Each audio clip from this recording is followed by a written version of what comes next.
Hello guys, welcome back to Academy. This is Pranakwa. Today we are going to take a session of business studies.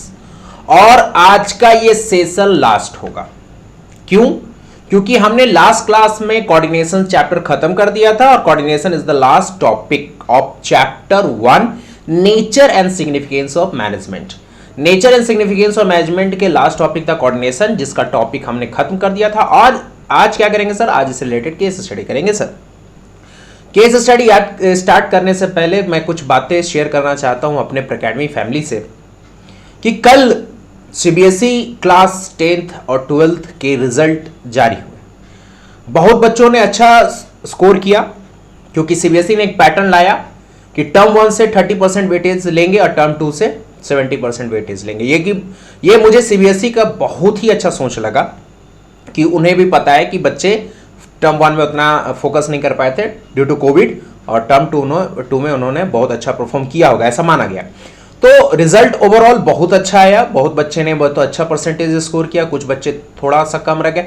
लेकिन मैं at the last इस चीज़ों को ये बोलना चाहता हूं कि परसेंटेज चाहे आप 98 स्कोर कर रहे हो, 95 स्कोर कर रहे हो, 96 स्कोर कर रहे हो, 80 स्कोर कर रहे हो, 70 स्कोर कर रहे हो, वो अपने जगह है.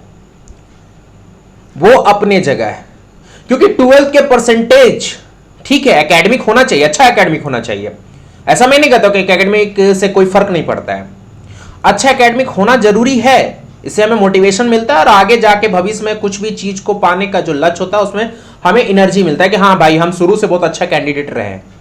लेकिन इसमें यह कहना सत्य नहीं होगा, यह कहना मतलब सही नहीं होगा कि जो बच्चे 65% स्कोर किए हैं, 70% स्कोर किए, 80% स्कोर किए, वो जाकर के आगे अच्छा नहीं करेंगे. ऐसा कोई नहीं कर सकता, 100% श्योरिटी कोई नहीं दे सकता. इसलिए तमाम सारे बच्चे जो अकेडमी पर आज हमारी वीडियो सुन रहे हो वो सुन लो कि 95 लाने वाला बच्चा और 65 लाने वाला बच्चा, दो कैंडिडेट, दो केस स्टडी. क्योंकि हम केस स्टडी करवाते हैं और आज केस स्टडी का क्लास भी है. तो केस स्टडी लेते हैं. 95% वाले बच्चा एक केस 1 और केस 2 65% लाने वाला बच्चा. एग्जाम देने के बाद रिजल्ट आ गया. रिजल्ट में एक बच्चे को केस 1 में 95 आया, केस 2 में 65 आया. रिजल्ट के बाद आगे का भविष्य में यह कोई नहीं कह सकता डेफिनेटली कि केस 1 वाला आगे जाकर के बहुत अच्छा कर जाएगा और केस 2 में आने वाला बच्चा बहुत अच्छा नहीं करेगा. कोई नहीं कह सकता. वो दोनों रिजल्ट के बाद सेम पड़ाव पर है. केस 1 वाला बच्चा और केस 2 वाला बच्चा सेम पड़ाव पर है. कैसे सर? क्योंकि यहां के बाद अगर आगे वो जो भी स्टडीज करते हैं, हाईएस्ट स्टडीज करते हैं, जैसे बहुत सारे बच्चों का सीयूईटी का एग्जाम चल रहा है तो बहुत बच्चे पेपर दे दिए हैं, कुछ पेपर बाकी है तो वो दे रहे हैं. तो ये सब जो आगे आने वाले एग्जामिनेशन है, आगे आने वाले एकेडमिक कैरियर है, उसमें मैं ये कह रहा हूं कि आप अच्छा करो, आप उसमें अच्छा अटेम्प्ट लो, आप उसमें अच्छा कोशिश करो. वही मैं कह रहा हूं कि केस 1 वाला बच्चा और केस 2 वाला बच्चा दोनों सेम पड़ाव पर है. अब आगे आने वाले जो एकेडमिक एग्जाम है, आगे आने वाले जो एंट्रेंस एग्जाम है, चाहे सीयूईटी का एग्जाम हो, कोई भी एग्जाम हो, आगे आने वाले जो भी एकेडमिक एग्जाम है, वो सब में सब कोई कह दिया कि केस 1 में 95% लाने वाले बच्चों को हम एक्स्ट्रा ग्रेडिंग देंगे? कोई ऐसा कहा नहीं. कहा दोनों सेम पड़ाव पर है. अब आगे आने वाले परफॉर्मेंस पर आप डिसाइड होगा कि आप आगे आने वाले एकेडमिक में आप कितना अच्छा करोगे. फॉर एग्जाम्पल सीयूईटी का एग्जाम चल रहा है, 95% लाने वाला बच्चा भी एग्जाम में बैठेगा, 65% लाने वाला भी बच्चा सीयूईटी में एग्जाम में बैठेगा. और सीयूईटी के एग्जाम के थ्रू आप अंडर ग्रेजुएट डिग्री कोर्सेज के लिए different central university, state university में जाओगे, एडमिशन लोगे. तो अब 95% लाने वाला बच्चा, 65% लाने वाला बच्चा वो एग्जाम में बैठा होगा या और एग्जाम बाकी उसमें बैठेगा. अब उसमें जो बच्चे परफॉर्म करेंगे, उसमें जो परफॉर्मेंस रहेगा, उसके लेवल से उनको कॉलेज मिलेगा. ये तो बहुत अच्छा स्ट्रैटेजी है. सरकार के द्वारा ये स्ट्रैटेजी लाया गया कि हम 12th के रिजल्ट पर अब नहीं लेंगे एडमिशन, हम सीयूईटी लेंगे और सीयूईटी के माध्यम से, सीयूईटी के प्रोसेस से हम एडमिशन लेंगे अंडर ग्रेजुएट में. बहुत अच्छा बात है. हो सकता है बहुत सारे 12th के ऐसे बच्चे हैं जो किसी ना किसी कारण से अच्छा रिजल्ट नहीं ला पाए होंगे. वो हो सकता है कि सीयूईटी में 95% अपर क्रॉस कर जाए, कोई नहीं जानता. बहुत सारे ऐसे स्टूडेंट को मैंने देखा है कि किसी ना किसी कारण से पिछड़ गए, उन्हें आगे मौका नहीं मिला, नहीं तो और अच्छा करते. तो ये सीयूईटी का मौका है. जिनके पेपर अभी बाकी है मैं उनको बता दे रहा हूं, अभी आपके पास मौका है कुछ कर दिखाने का, कुछ कर गुजरने का. ठीक है, कुछ पेपर हो गया होगा, कुछ पेपर बाकी है, लेकिन जो पेपर बाकी है उसमें जी जान लगा दो, चाहे आपके परसेंटेज 95 है या परसेंटेज 65 है, इसमें कोई नहीं जानता। कोई आपके चेहरे पे ये नहीं लिखा हुआ 95 एंड 65। आप वही बच्चे हो जो 95 वाले हैं, आप वही बच्चे हो जो 65 वाले, सब पैरेलल है एग्जाम के सामने, एंट्रेंस एग्जाम के सामने। इससे के लिए भूल जाओ सारी बातों को, क्योंकि परसेंटेज किसी के फ्यूचर को डिसाइड नहीं करता है। कोई ऐसा नहीं बच्चा है कि जो परसेंटेज लाया वही जाकर के आईएएस आईपीएस या जज या बहुत सारे रेपुटेटेड ऑर्गेनाइजेशंस में काम कर रहे हैं, कोई ऐसा नहीं जानता है। लेकिन हमें पढ़ना है, हमें अच्छा करना है, अभी नहीं किए आगे करेंगे। इसलिए निराश ना हो, हताश ना हो, जी जान लगा के पढ़िए, जी जान लगा के मेहनत कीजिए। एक बार परसेंटेज कम आया कोई बात नहीं, अगला अटेम्प्ट है आपके पास। जैसे 12th में पिछड़ गए, स्वीट में 4 डालो। अगर मान लो स्वीट में भी पिछड़ गए और आगे एंट्रेंस एग्जाम आएगा, वहां 4 डालो, क्योंकि आपके पास बहुत सारे ऐसे एंट्रेंस एग्जाम आएंगे, आपके पास जीवन में ऐसे बहुत सारे एग्जाम आएंगे। आप कोशिश करते रहो, बात है कंसिस्टेंट वे में मेहनत करते रहो। पिछड़ना बुरी बात नहीं है, लेकिन बैठ जाना बुरी बात है। इसीलिए कंसिस्टेंट मेहनत करो, जी जान लगा के करो। रिजल्ट अपने हाथ में नहीं होता है, मेहनत अपने हाथ में होता है, मेहनत करो। ठीक है, तो इसी के साथ प्रीकेडमी में आज सेशन स्टार्ट करते हैं। आपका वेलकम है प्रीकेडमी पे। और जो 2022 और 23 के बच्चे हैं, आप जाग जाओ यार। ये तो उन लोगों के लिए था जिन्होंने 12th के एग्जाम दिया, रिजल्ट आ गया। आप जाग जाओ, आपके एग्जाम 2023 में होने वाला है, और आपके एग्जाम के तुरंत बाद ही स्वेट के पेपर होंगे जो अभी हो रहे हैं। तो आप लोग अभी से प्रिपरेशन स्टार्ट कर दो, क्योंकि मैं बता दूं कि अकाउंट्स, इकोनॉमिक्स और बिजनेस स्टडीज में, खासकर अकाउंट्स और बिजनेस स्टडीज में, स्वेट का जो सिलेबस है कॉमर्स में पूरा 12th वाला है, पूरा का पूरा 12th वाला है। और इकोनॉमिक्स में भी 12th वाला है, लेकिन माइक्रो इकोनॉमिक्स के 2 यूनिट को जोड़ा गया है। तो मैं स्वेट के भी प्रिपरेशन आपको जरूर करवाऊंगा, लेकिन मैं ये पूरा कोशिश करूंगा कि जो आप 12th में पढ़ रहे हो और जो 12th का सिलेबस, जैसे इकोनॉमिक्स हो गया, अकाउंट्स हो गया, बिजनेस स्टडीज हो गया, तो क्लास 12th के अकाउंट्स, इकोनॉमिक्स, बिजनेस स्टडीज में जो टॉपिक, जो चैप्टर स्वेट से रिलेटेड होगा, मैं पहले से उसको अलर्ट करवा दूंगा कि भैया देखो ये स्वेट में भी आने वाला है। इससे क्या होगा, आपको बहुत खुशी होगा कि एक बार मेहनत करेंगे तो 2 जगह रिजल्ट दिखेगा, 12th में भी दिखेगा, स्वेट में भी दिखेगा। तो हमने पास्ट में जो पढ़ाई कर लिए उस टॉपिक को, ठीक है, मैंने नहीं उसको हाईलाइट किया, कोई बात नहीं, मैं बता दूंगा बाद में भी। लेकिन अब से जो पढ़ाई करेंगे, जैसे ये चैप्टर 1 तो अब खत्म हो गया भैया, आज के क्लास में हो जाएगा। आने वाले चैप्टर जितने भी चलेंगे अकाउंट्स में, इकोनॉमिक्स में, बिजनेस स्टडी, मैं पहले ही हाईलाइट कर दूंगा, पहले ही। मतलब क्लास 12th के बोर्ड के एग्जाम के साथ साथ स्वेट के भी एग्जामिनेशंस हम प्रिपरेशन साथ साथ करेंगे। जब वही सिलेबस आ रहा है यार, तो हम मेहनत अलग क्यों करें, अलग से कोर्स क्यों लाए? एक साथ एक मेहनत करिए और एक साथ सबको लेकर चलिए। मतलब 12th के सिलेबस के साथ साथ हम स्वेट के भी प्रिपरेशन साथ साथ करवाएंगे। तो अलग से कोर्स लॉन्च करने की जरूरत नहीं है, अलग से कोर्स लेने की जरूरत नहीं है, साथ साथ तैयारी कर लेंगे। और जो 11th के जो चैप्टर्स हैं, जैसे मैंने इकोनॉमिक्स में बोला, माइक्रो इकोनॉमिक्स का कुछ चैप्टर है, वो मैं करवा दूंगा अलग से। तो अलर्ट हो जाओ, सावधान हो जाओ, और अभी से मेहनत स्टार्ट कर दो। रेगुलर क्लासेस आ रहा है, देखो, समय मत बर्बाद करो। अब ये मत मान लेना कि ये रिजल्ट अपने हाथ में नहीं है, मेहनत कर सकते हैं तो आराम से बैठ गए, रिजल्ट अच्छा नहीं आया तो बोलेंगे कि अच्छा अगला बार भविष्य में। अगला नहीं आता है, ये भी जान लो। बहुत सारे ऐसे बच्चे होते हैं ना कि चलो इस बार नहीं मेहनत किए, अगला बार जरूर करेंगे। अगला कभी नहीं आया है आज तक, ना मेरे जीवन में आया है, ना हमारे जो सीनियर्स थे उनके जीवन में आया है, ना आपके जीवन में आएगा। ये नियम सभी के लिए लागू है। इससे के लिए अगला नहीं आता है, अभी का मेहनत अभी होता है। ऐसे बहुत सारे बच्चे सोचते होंगे कि 11th में अच्छा नहीं पढ़े, मेहनत से नहीं पढ़े, 12th में अच्छा से पढ़ेंगे। वो बच्चा नहीं पढ़ पाता है, 12th में भी नहीं पढ़ता है, 12th भी पार हो जाता है। ऐसे पूरा एकेडमिक पार हो जाएगा, ऐसे जीवन पार हो जाएगा। इससे के लिए अगले पर मत टालो, आज का दिन है, आज का समय, आज मेहनत करेंगे। ठीक है, चलिए, तो प्रीकेडमी में बने रहें। हमारे इस वीडियोस अगर आपको अच्छा लगता है तो लाइक जरूर करें, शेयर जरूर अपने दोस्तों के बीच में करें और सब्सक्राइब जरूर कर देंगे। आप लोग जानते हैं। तो सीबीएसई बोर्ड मैंने इसलिए हाईलाइट किया क्योंकि केस स्टडी सीबीएसई में आता है, लेकिन इसी के लिए मैं सीबीएसई वालों को केस स्टडी सॉल्व करवाते चाहता हूँ। बिहार बोर्ड के बच्चे और भी तमाम अदर बोर्ड के बच्चे भी देखेंगे तो उन्हें फायदा ही होगा, तो देख सकते हैं, इससे उनका टेस्ट होगा। क्योंकि मैंने बोला है case study is a type of test. हर टॉपिक के बाद केस स्टडी, मतलब हर टॉपिक का टेस्ट।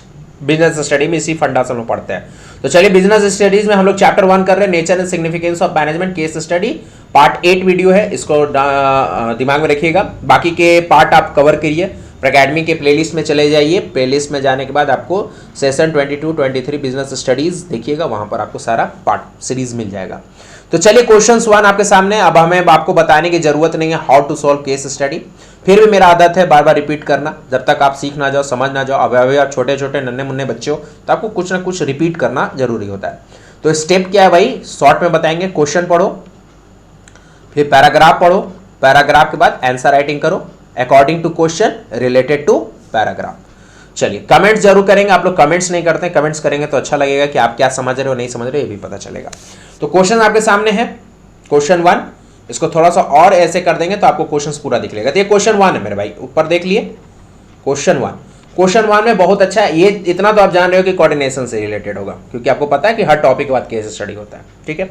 और एक बात और बता देता हूं कि चैप्टर जब खत्म हो जाएगा तो टेलीग्राम चैनल बार बार मैं बताते आया हूं और डिस्क्रिप्शन बॉक्स में भी रहा है, Pracademy@class12 Pracademy@class12 आपका चैनल है। आप वहां पर क्लास 12 के सारे बोर्ड के बच्चे वहां हैं, आप भी आइए, आपका भी स्वागत है वहां पर। वहां पर मैं क्या करूंगा, सीबीएसई वालों को एक चैप्टर 1 का कॉम्प्रिहेंसिव केस स्टडी, केस कम से कम 10 क्वेश्चन दे दूंगा। वो होमवर्क के लिए रहेगा, सॉल्यूशंस भी रहेगा साथ में, ईमानदारी से सॉल्व करिएगा। अगर कहीं डाउट आता तो क्लास में आप मैसेज करें, टेलीग्राम में मैसेज कर सकते हैं, आप यूट्यूब पर कमेंट में मैसेज करते हैं, और व्हाट्सअप आपको जो दिया गया नंबर वहां पर भी आप हमसे पर्सनली इंटरेक्ट कर सकते हैं, ठीक है।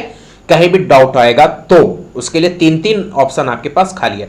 तो टेलीग्राम चैनल Pracademy@class12 में मैं चैप्टर वाइज, जैसे ये चैप्टर 1 खत्म हो जाएगा तो चैप्टर 1 नेचर सिग्निफिकेंस रिलेटेड एक कॉम्प्रिहेंसिव क्वेश्चन दे देंगे। क्वेश्चन 1 से लेकर 10 तक ही रहेगा और विथ सॉल्यूशंस ही रहेगा। आप उसको ईमानदारी से चेक कीजिएगा, सेल्फ असेसमेंट कीजिएगा कि आपसे बन रहा है कि नहीं बन रहा है। अब बाकी हमने आपको टॉपिक वाइज तो केस स्टडी लाइव क्लासेस में करा ही रख रहा हूँ, तो ये भी आप करिएगा। और Pracademy चैनल पर होमवर्क आपको मिलेगा बिजनेस स्टडी में चैप्टर वाइज केस स्टडी, तो वो भी आप करिएगा, ठीक है। इससे के लिए मैं बोल रहा हूँ कि टेलीग्राम चैनल पर ऐड हो, क्योंकि बहुत सारा चीज़ है जो आपको लाइव क्लासेस में नहीं मिलेगा, आपको उस ग्रुप में मिलेगा। इससे के लिए ग्रुप में जल्द से जल्द शामिल हो। तो चलिए क्वेश्चंस फाइंड आउट करिए। क्वेश्चन यहाँ पर है, क्वेश्चंस क्या कह रहा है भाई, पहले क्वेश्चंस को पता करो। क्वेश्चंस ये कह रहा है कि identify the line which represent them and also name the characteristics. आपको कैरेक्टरिस्टिक्स बताना है। आइडेंटिफाई द लाइन का मतलब आपको कोट करके बताना है। तो कोट द लाइन, और लाइन को कोट करने के साथ आपको यह बताना है कि कौन सा कैरेक्टरिस्टिक्स ऑफ कोऑर्डिनेशंस को फॉलो करेगा। ये कैरेक्टरिस्टिक्स ऑफ कोऑर्डिनेशन है, ठीक है। तो यहां से क्वेश्चन है, the above case represent all the characteristics of coordinations, identify the line, मतलब identify the line and quote कि कौन सा कैरेक्टरिस्टिक्स को ये फॉलो करेगा। ऐसा क्वेश्चन तो हम लोग कर चुके हैं। चलिए, तो Sagar limited believe in coordination among department activities, the company relies heavily on professional coordination. For this the company take step throughout the year. Coordination is kept in the mind by all the manager regardlessly of the all the level they are working at.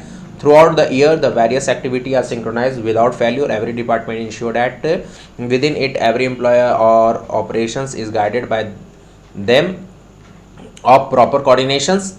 Whenever an employee takes an actions he consult other whenever needed, thus properly contributing to this team.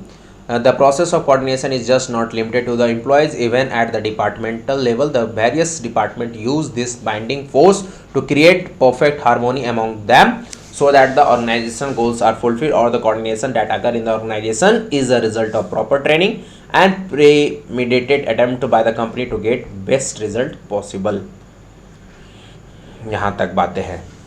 तो आपको यहाँ पर कौन कौन सा characteristics आपको लग रहा है कि आ रहा है, तो कोई लाइन को आप पढ़िएगा, कोट करिएगा, तो जाकर के आपको पता चल जाएगा कि हाँ ये लाइन फलना कैरेक्टरिस्टिक्स को बता रहा है। तो जैसे कि यहाँ पर हम देख रहे हैं सागर लिमिटेड में above department activity the company relies heavily on professional coordinations. तो प्रोफेशनल कोऑर्डिनेशंस जो यहाँ पर रोल प्ले किया जा रहा है, for this company take step throughout the year, coordination kept in mind by all the manager. ये point coordination is kept in mind by all the manager. तो आपको मैंने कैरेक्टरिस्टिक्स ऑफ कोऑर्डिनेशन में बताया था कि coordination is the responsibility of all the managers. Coordination is the responsibility of all the managers, मैंने आपको पढ़ाया था, जो बच्चे पढ़े उनको याद है, तो ये लाइन उनके लिए चला जाएगा, ये कैरेक्टरिस्टिक उन चीज़ों के लिए चला जाएगा। तो इसी तरह से लाइन को कोट करना है, कोट करने के बाद हमें पता चल जाएगा कि ये कौन सा कैरेक्टरिस्टिक से बिलोंग करता है। तो चलिए इसको आप पार्ट बाई पार्ट इसको देखिए, करिए, समय लीजिए, सीखिए, क्योंकि अभी तक तो आप सीख गए होंगे।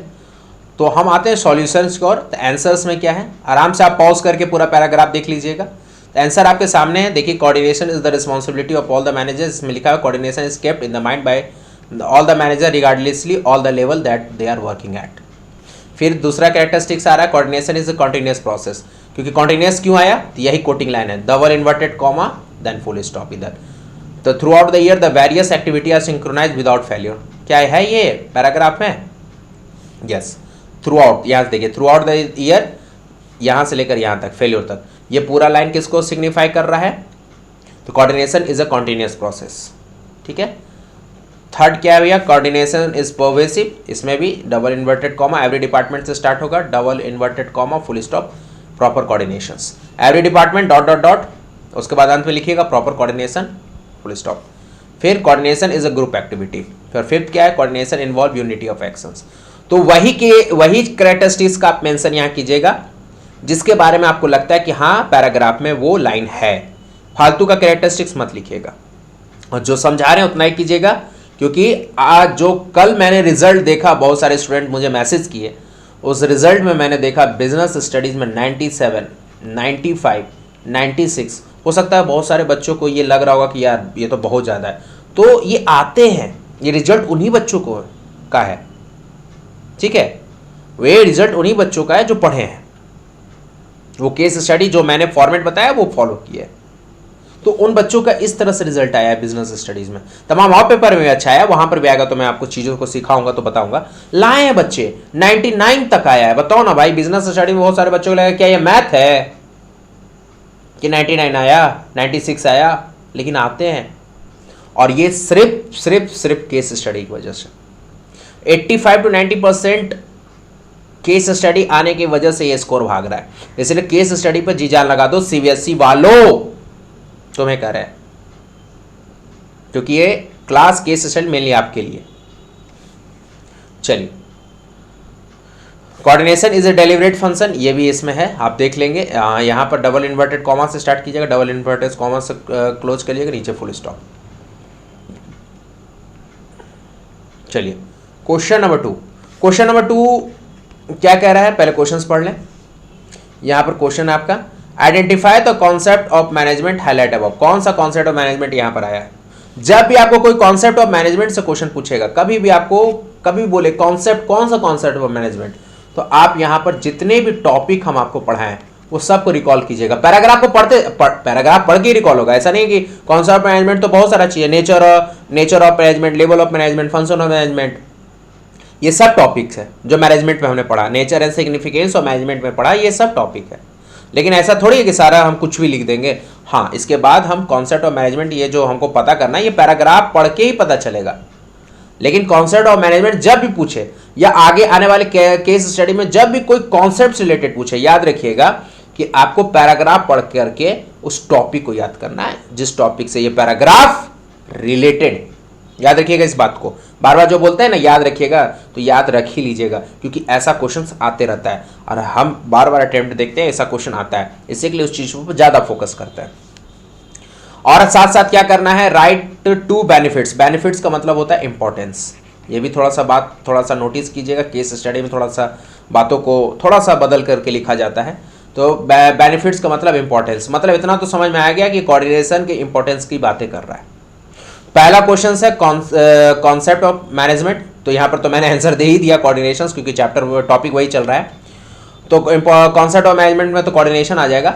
और सेकंड जो है, मान लीजिए ये ए वाला है, मैं कॉन्सेप्ट ऑफ मैनेजमेंट, ये ए वाला है, ये राइट टू बेनिफिट बी वाला है। अब बी वाला में क्या पूछ रहा है, कोऑर्डिनेशन के दो इंपॉर्टेंस बताइए। ठीक है, चलिए फिर भी हमारा फर्स्ट बनता है कि क्वेश्चन के बाद पैराग्राफ पढ़ने का, तो पढ़ेंगे। ABC is a company which deal with providing car services at home, on the road. There are different departments in this company like human resource, marketing, finance, research and development operation, the top management of the company tries its level best to synchronize the activity of different department in the best possible manner. The result is the increased efficiency and attainment of goals. However, with the passing of time, the size of the company has grown and now there are many branches in the company. The synchronizing has turned more. अरे यार पढ़ने के बाद हमें तुरंत picture clear हो गया। हो सकता है कि आपका नहीं हुआ होगा, थोड़ा प्रैक्टिस करेंगे तो हो जाएगा। हमें तुरंत पता चलिए growth in size. Importance of coordination में हमने पढ़ाया था सबसे पहला इंपॉर्टेंस ग्रोथ इन साइज, मतलब जैसे जैसे ऑर्गेनाइजेशन बढ़ते जाएगा वैसे ही इंप्लॉय बढ़ते चला जाएगा, और जैसे जैसे ऑर्गेनाइजेशन बढ़ता है एम्प्लॉय बढ़ते जाता है, तो उसके बीच में कोऑर्डिनेशन डेवलप करना ये बहुत इंपॉर्टेंट है। क्यों कि जब दो लोग हैं तो दो लोग में कोऑर्डिनेशन इजीली डेवलप किया जा सकता है। जहां 20,000 लोग हैं वहां कोऑर्डिनेशन डेवलप करना थोड़ा टफ हो जाता है, लेकिन हमें कोऑर्डिनेटेड वे में मैनेजमेंट को चलाना होता है, इसलिए हमें यहाँ पर सोचना पड़ता है। This is the importance of coordination. Coordination करके हम दो लोगों को चला सकते हैं, या कोऑर्डिनेशन के लिए मैनेजमेंट ध्यान भी ना दे तो दो लोग मिलकर काम कर लेंगे। लेकिन जहां पर जिस ऑर्गेनाइजेशन में एक साथ 20,000 लोग एक ही जगह पर काम कर रहे हैं, वहां पर तो भैया आपको कोऑर्डिनेशन को तो लेकर ही चलना होगा, नहीं तो गुजारा नहीं है। ठीक है, तो द सिंक्रो ये तो हो गया। With increase in size of the company, ये तो वही चला जाएगा। The department head of the company are specialist. Specialist से भी मुझे कुछ बात आ गया। Functional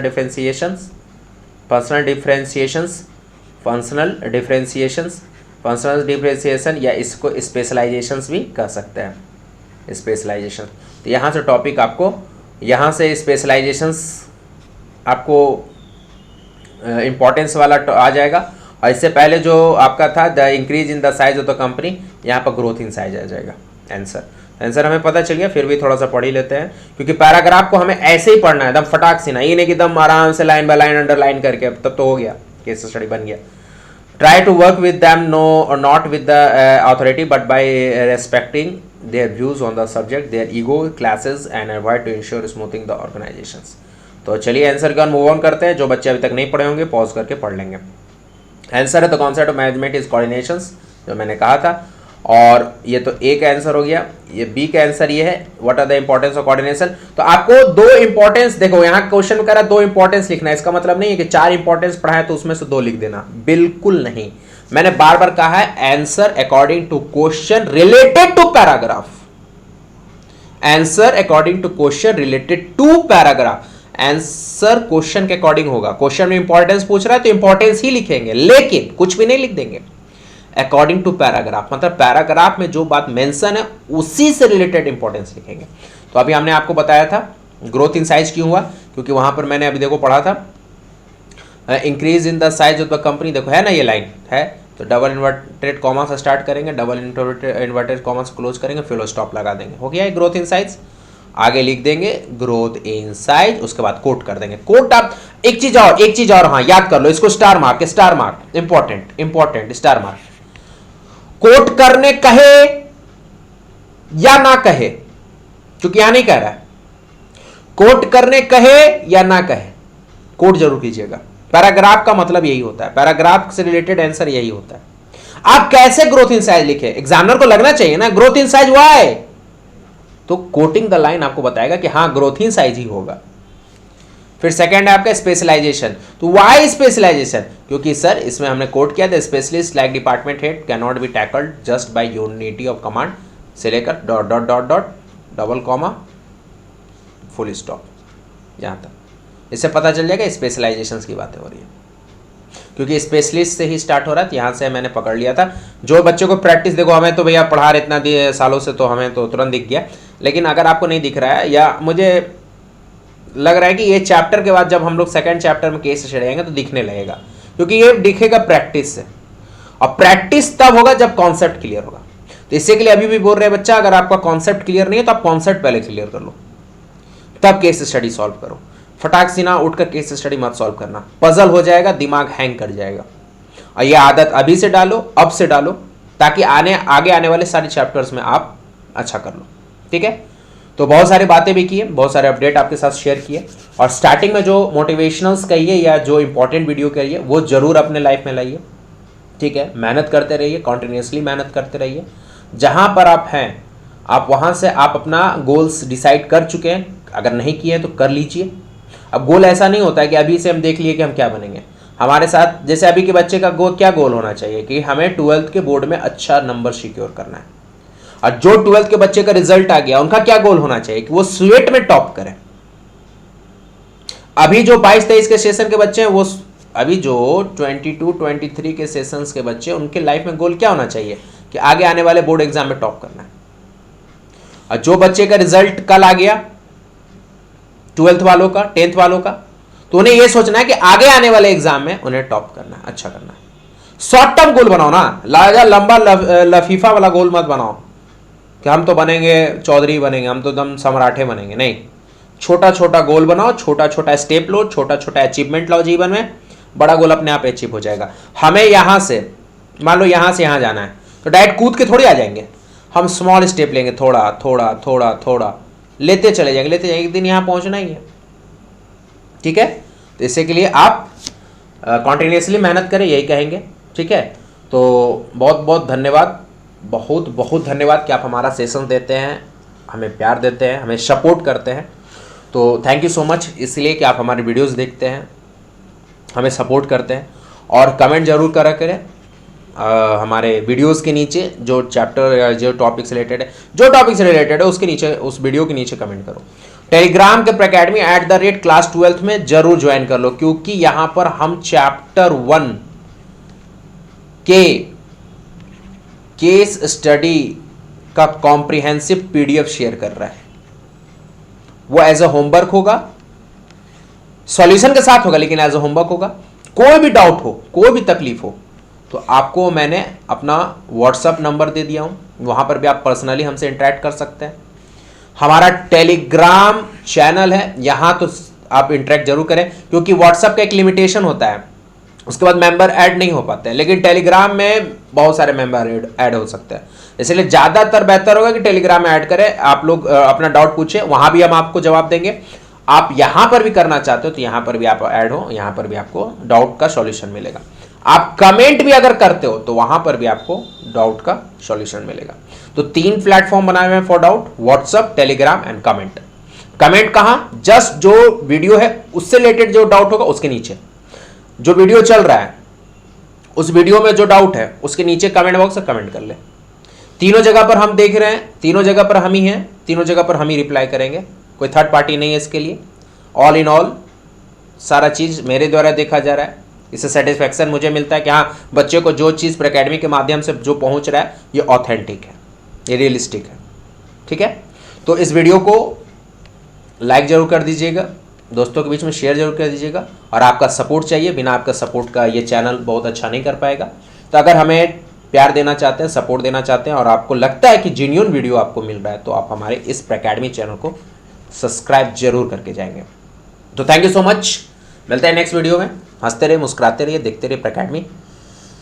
love you, tata, bye bye, take care, और मेहनत करते रहो, कॉन्टिन्यूसली मेहनत करते रहो। Make your parents proud, teacher prouds, गौरवान्वित महसूस होने का उन्हें समय दें, क्योंकि अगर आपका रिजल्ट अच्छा आता है तो उनके चेहरे का मुस्कान आपके लिए बेस्ट गिफ्ट है, उससे बड़ा गिफ्ट नहीं है। बहुत बड़े बच्चे क्या करते हैं ना कि एग्जाम में अच्छा रिजल्ट आएगा तो पापा क्या दीजिएगा, या मम्मी क्या दीजिएगा, दादाजी क्या दीजिएगा, नाना जी क्या दीजिएगा। भैया, उनके चेहरे में जो खुशी है वो देख लो, उससे बेस्ट गिफ्ट जीवन में तुमको कोई नहीं दे सकता, और उससे जो तुम्हें सेटिस्फैक्शन मिलेगा वो अद्भुत है, अविश्वसनीय है। तो चलिए मिलते हैं नेक्स्ट वीडियो में। तो चैप्टर यहाँ पर खत्म हो गया है, nature and significance of management. तो अब जो क्लासेस आएंगे अकाउंट्स के भी आएंगे, ठीक है, और इकोनॉमिक्स को भी हम स्टार्ट करेंगे, इकोनॉमिक्स भी जल्दी स्टार्ट करेंगे। आगे आने वाला क्लास हो सकता है इकोनॉमिक्स ही रहे। और क्या करेंगे कि अब 2-2 क्लास लाने की कोशिश करेंगे, क्योंकि अब समय धीरे धीरे बीत रहा है, जुलाई भी बीत रहा है, तो हम जल्द से जल्द लाने की कोशिश करेंगे।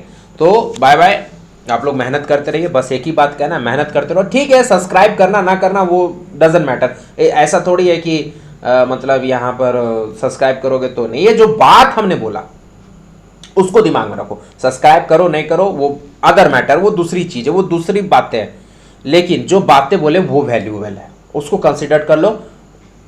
उसको भी अगर आप अपने लाइफ में लेकर के अच्छा कर गए तो इतना, अगर कोई बच्चा सफल हो जाता है, कुछ अच्छा कर जाता है, तो इतना भी हमारे लिए बहुत है। हमें लगेगा कि हाँ कुछ बच्चों के काम आए। ठीक है, तो बाय बाय, मिलते हैं नेक्स्ट वीडियो में।